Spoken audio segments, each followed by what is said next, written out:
अस्सलाम वालेकुम। आज से जो हम स्टार्ट करने जा रहे हैं वो है एंडोक्राइन की फार्माकोलॉजी। ठीक है। इसमें जो हम जिन ड्रग्स के बारे में पढ़ेंगे वो होंगे हाइपोथैलेमस से रिलेटेड, पिट्यूटरी से रिलेटेड, थायराइड, एड्रिनल ग्लैंड और डायबिटीज से रिलेटेड, लाइक पिट्यूटरी पेनक्रियास की बात की जाए तो। अच्छा, लेकिन आज का जो हमारा टॉपिक है वो है हाइपोथैलेमस और पिट्यूटरी हार्मोन से इनकी फार्माकोलॉजी के बारे में हम पढ़ेंगे। लेकिन उससे पहले हमें देखना है कि इनके अंदर से क्या क्या हार्मोन्स रिलीज होते हैं। ठीक है। उससे पहले हम देखेंगे कि इनका थोड़ा सा इंट्रो देखते हैं, कैसे हाइपोथैलेमस और पिट्यूटरी ग्लैंड आपस में लिंक्ड हैं, आपस में कैसे कनेक्टेड हैं और कैसे वो जो है उनके सिक्रेशन से कैसे जो है बाकी एंडोक्राइन ग्लैंड्स के ऊपर जो है इफेक्ट आ जाए उनका, कैसे वो उनको रेगुलेट करें। ठीक है। अच्छा, इनकी फार्माकोलॉजी की बात किया तो एंडोक्राइन की फार्माकोलॉजी को भी हम एज यूजुअल कैटसन और लिपिन दोनों से कवर करेंगे। ठीक है। अच्छा, अभी है हाइपोथैलेमस। हाइपोथैलेमस के बाद हमारे पास आता है पिट्यूटरी ग्लैंड। ठीक है। अच्छा, पिट्यूटरी की बात की जाए तो पिट्यूटरी में हमारे पास क्या है, एंटीरियर लोब है और पोस्टीरियर लोब है। हाइपोथैलेमस से रिलीजिंग हार्मोन रिलीज होंगे और वो क्या करेंगे, पिट्यूटरी पे एक्ट करेंगे। अब लेकिन जो हाइपोथैलेमस है वो कैसे कनेक्ट है पिट्यूटरी से, बाय हाइपोफिशियल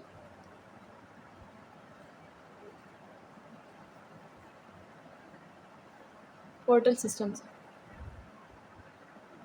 अच्छा, इसमें हमारे पास क्या है, जो पिट्यूटरी के हमने देखे थे कि इसके दो पार्ट हैं, एक है एंटीरियर और दूसरा क्या है, पोस्टीरियर। एंटीरियर पार्ट से जो हाइपोथैलेमस लिंक है वो किसके जरिए है, ब्लड सर्कुलेशन के जरिए समझ लो, और पोस्टीरियर से वाया नर्व्स। ठीक है। नर्व टर्मिनल्स आए इसमें।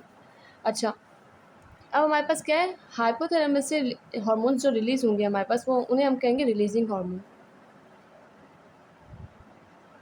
ये क्या करेंगे, ये एंटीरियर पिट्यूटरी पे एक्ट करेंगे और एंटीरियर पिट्यूटरी पे जो हमारे पास सेल्स हैं,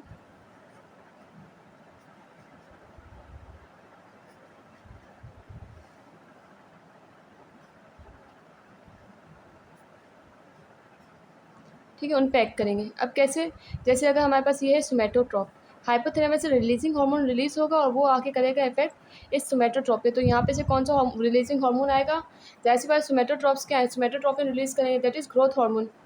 तो उसके लिए कौन सा रिलीजिंग हार्मोन आएगा, growth hormone releasing hormone hypothalamus से आएगा। ठीक है।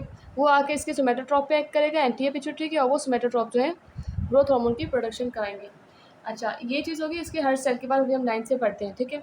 लेकिन जो हाइपोथैलेमस का कनेक्शन पोस्टीरियर पिट्यूटरी से वो है नर्व्स के जरिए। इसमें कोई रिलीजिंग हार्मोन नहीं आएगा कि वो पहले रिलीज करे और फिर पिट्यूटरी से आकर रिलीज हो, नहीं। इसमें क्या है, हाइपोथैलेमस से ही सिक्रीशन बनेगी, हाइपोथैलेमस में ही वो बनेंगे हार्मोन्स और वो डायरेक्ट यहाँ पे आके नर्व टर्मिनल्स पे स्टोर होंगे और वो स्टोर के बाद जैसे उन्हें स्टिमुलाई मिलेगा वो खुद ही सर्कुलेशन में रिलीज हो जाएंगे।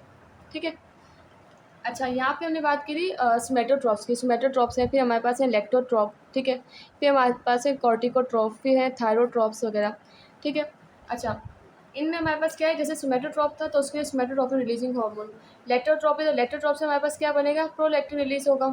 इसी तरह कॉर्टिकोट्रॉप है तो कॉर्टिकोट्रॉप से क्या होगा, एड्रीनोकॉर्टिकोट्रॉपिक हार्मोन की प्रोडक्शन होगी जो कि आगे जाके एड्रीनल कॉर्टेक्स पे एक्ट करेगा। ठीक है। इसके बाद हमारे पास है थायरोट्रॉप, तो थायरोट्रॉप से हमारे पास किसकी प्रोडक्शन होगी, थायराइड स्टिमुलेटिंग हार्मोन की। तो यहाँ से रिलीजिंग हार्मोन भी वही वाले आएंगे, जैसे सोमैटोट्रॉप के लिए gonadotropin growth hormone releasing hormone. ठीक है। अच्छा, गोनेडोट्रॉप्स भी होते हैं हमारे पास जिनसे गोनेडोट्रोपिन रिलीज होगा। अच्छा, इसके लिए जो आएंगे हमारे पास, अच्छा यहाँ पे हम देखते हैं प्रोलैक्टिन का, लेकिन इससे पहले हम देखें कॉर्टिकोट्रॉप के लिए कॉर्टिकोट्रोपिन रिलीजिंग हार्मोन, थायरोट्रॉप के लिए थायरोट्रोपिन रिलीजिंग हार्मोन, गोनेडोट्रॉप के लिए गोनेडोट्रोपिन रिलीजिंग हार्मोन।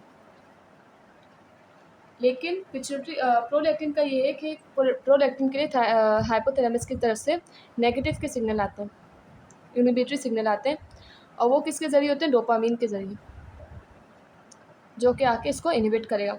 इसी तरह जैसे सोमैटोट्रॉप के सिग्नल आ रहे थे गोनेडोट्रॉप ग्रोथ हार्मोन रिलीजिंग हार्मोन, इसी तरह एक और सिग्नल आते हैं ग्रोथ हार्मोन इनहिबिटिंग हार्मोन, वो इसको इनहिबिट कर देंगे आके। ठीक है। अच्छा, इसी तरह अब तो बात कही जाती है कि अगर अगर अगर ये जो है हमारे पास ग्रोथ ये हाइपोथैलेमस को अगर कट कर दिया जाए, समझो हाइपोथैलेमस किसी का रिजेक्टेड हो गया इस तरह से, ठीक है। उसकी वजह से क्या होगा कि इन सब की सिक्रीशन तो नहीं होगी बाकी जितने भी हार्मोन है, लेकिन प्रोलैक्टिन की सिक्रीशन बढ़ जाएगी। क्यों? क्योंकि उसमें से उसकी तरफ क्या आ रहा था, हाइपोथैलेमस की तरफ से इनहिबिटरी सिग्नल आया था। जब हाइपोथैलेमस नहीं होगा तो अब क्या होगा, प्रोलैक्टिन बढ़ जाएगा। इसी तरह ग्रोथ हार्मोन का भी यही है कि ग्रोथ हार्मोन भी जो है अपनी काफ़ी जो तादाद है उसकी भी बढ़ जाएगी, लेकिन प्रोलैक्टिन पे ये ज़्यादा इफेक्ट होगा क्योंकि प्रोलैक्टिन के तो सिर्फ और सिर्फ इनहिबिटरी हार्मोन इनहिबिटरी इफेक्ट आ रहा था ना, और जब वो हाइपोथैलेमस नहीं होगा तो प्रोलैक्टिन जो है एक्सेसिव बढ़ जाएगा यानी कि। अच्छा, तो ये सारे थे एंटीरियर पिट्यूटरी के ना। पोस्टीरियर पिट्यूटरी की बात किया तो उसमें सिर्फ और सिर्फ हमारे पास दो ही हैं, ऑक्सीटोसिन या फिर एडीएच, दैट इज वेसोप्रेसिन।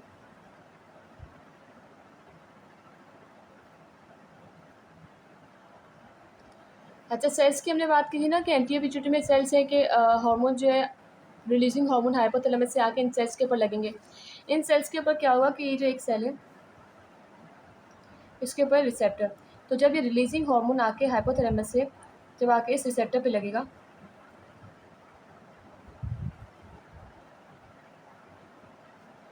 तो इसकी वजह से क्या होगा कि एक्टिवेशन होगी जीन्स की, जो कि प्रमोट करते हैं क्या, प्रोटीन सिंथेसिस।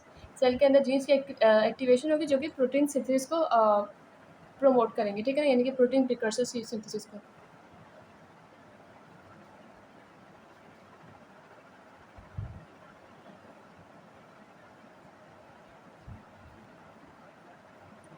अच्छा, ये प्रोटीन प्रिकर्सर क्या करेंगे, फिर ये जाएंगे पोस्ट ट्रांसलेशनल मॉडिफिकेशन में,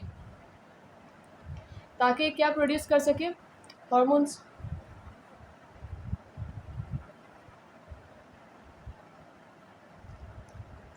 अच्छा, स्पेसिफिक हमने बात की ना कि स्पेसिफिक रिलीजिंग हार्मोन आ रहा है for specific hormone to be release from the anterior pituitary, सही है। अच्छा, एंटीरियर पिट्यूटरी की ये बात है कि उसके हार्मोन जो है हम मतलब अगर हम जब हम बात करें कि हार्मोन अगर ज़्यादा हो गए तब क्या कौन से हम ड्रग्स यूज़ करेंगे, हार्मोन्स अगर कम हो गए तब हम कौन से ड्रग्स यूज़ करें, ज़्यादा हो गए तो फिर हमें ज़ाहिर सी बात है एंटागनिस्ट यूज़ करने होंगे। इसी तरह अगर हार्मोन्स कोई कम हो गए तो हमें क्या करना पड़ेगा, उसके काम को बढ़ाने के लिए एगोनिस्ट यूज़ करना पड़ेगा। अच्छा, तो ये जब हम ड्रग्स जो है बाहर से देंगे, ठीक है, तो इनकी हमें क्या है कि इन्हें हम दे सकते हैं इंट्रा मस्कुलर, इंट्रानेजली दे सकते हैं, ये एंटीरियर पिट्यूटरी के हार्मोन्स की बात है, या फिर सबक्यूटेनियस। लेकिन एंटीरियर पिट्यूटरी के हार्मोन्स को या एंटीरियर पिट्यूटरी के ड्रग्स को हम ओरल या ओरल वगैरह कह लो कि भाई इस तरह से हम नहीं दे सकते। क्यों? क्योंकि जो है वो ड्रग्स प्रोन है डिस्ट्रक्शन के, क्योंकि हमारे पास जीआईटी में जो है वो होते हैं ना प्रोटीलिटिक एंजाइम्स, तो उनकी डिस्ट्रक्शन करवा देंगे, इसलिए हम जो है इन्हें इन मेथड से या इन वे से जो है एडमिनिस्टर करते हैं। अब हम नेक्स्ट वीडियो से सिंगल हार्मोन को देखेंगे और उनके एगोनिस्ट और एंटेगनिस्ट को करेंगे।